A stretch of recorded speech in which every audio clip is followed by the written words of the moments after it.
Vamos a hacer un ejercicio de imaginación. Pongámonos en el 3 de enero de 2026. Venezuela se despierta y de repente hay un cambio de poder forzado. Hoy vamos a desgranar un análisis, uno bastante provocador, que se mete de lleno en ese escenario hipotético para ver qué podría suponer para el futuro del país.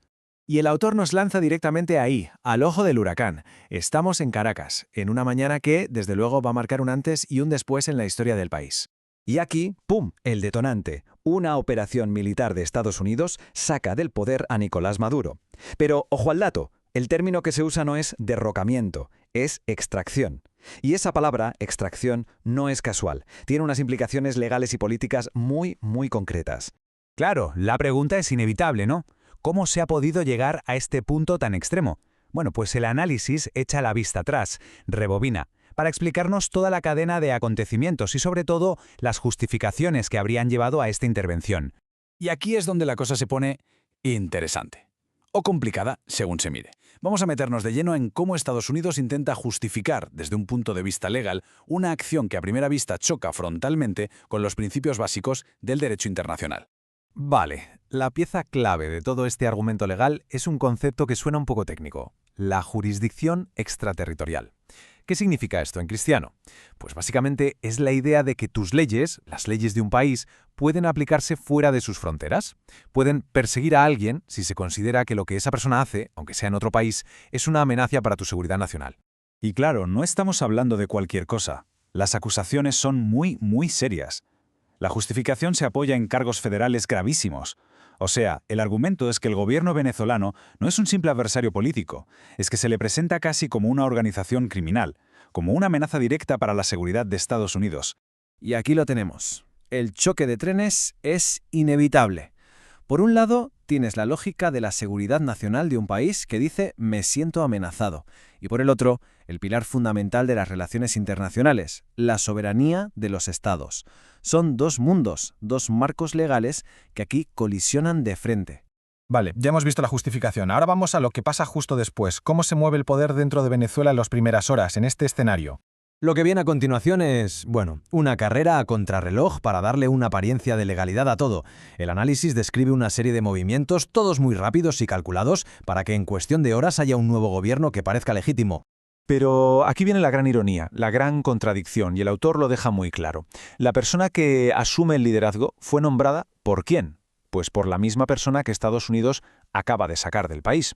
O sea que en el fondo el poder no ha cambiado de manos realmente, sigue en el mismo círculo.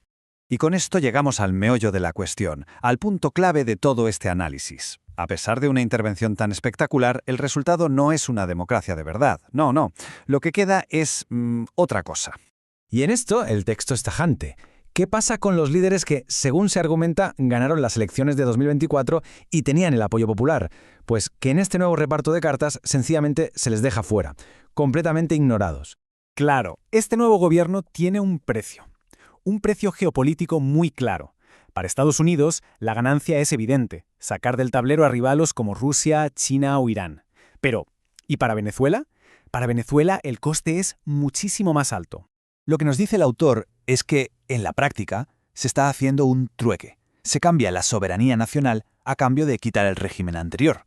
Y ese cambio implica ceder el control sobre recursos que son vitales, estratégicos para el futuro del país. Pero el análisis va más allá. Nos dice que si nos quedamos solo con lo que pasa en 2026, nos estamos perdiendo la película completa. Estamos viendo el árbol, pero no el bosque. Porque esta intervención en realidad es solo un síntoma de una crisis mucho más profunda, que está en las mismas raíces del Estado venezolano. Entonces, ¿cuál es la solución real según el autor? Pues no se trata de quitar a uno para poner a otro, para nada. La propuesta es que la única salida de verdad pasa por un proceso de reconstrucción total, desde los cimientos del Estado. El primer gran problema sistémico, una crisis de seguridad y de legitimidad. ¿Qué quiere decir esto? Pues que el Estado ya no tiene el control real de la violencia, que hay milicias, crimen organizado, y que la gente no obedece por convicción, sino por miedo. La autoridad ya no se basa en el consenso. Y el segundo gran fallo, una crisis de capacidad. El Estado está, como dice el análisis, capturado. Es incapaz de dar los servicios más básicos, como agua o luz. Y, lo que es peor, está tan atado por deudas e intereses que ya no puede tomar decisiones por sí mismo. Ha perdido su soberanía en la práctica. Y todo esto nos lleva, inevitablemente, a la pregunta final. al gran dilema que plantea todo este escenario. Así que el análisis nos deja con esta reflexión en el aire. ¿Qué es la pregunta del millón? ¿A qué precio se paga esta transición? ¿Se puede considerar una victoria una solución que viene impuesta desde fuera, que cuesta la soberanía y que no trae una democracia real? La respuesta, como sugiere el texto, desde luego no es nada fácil.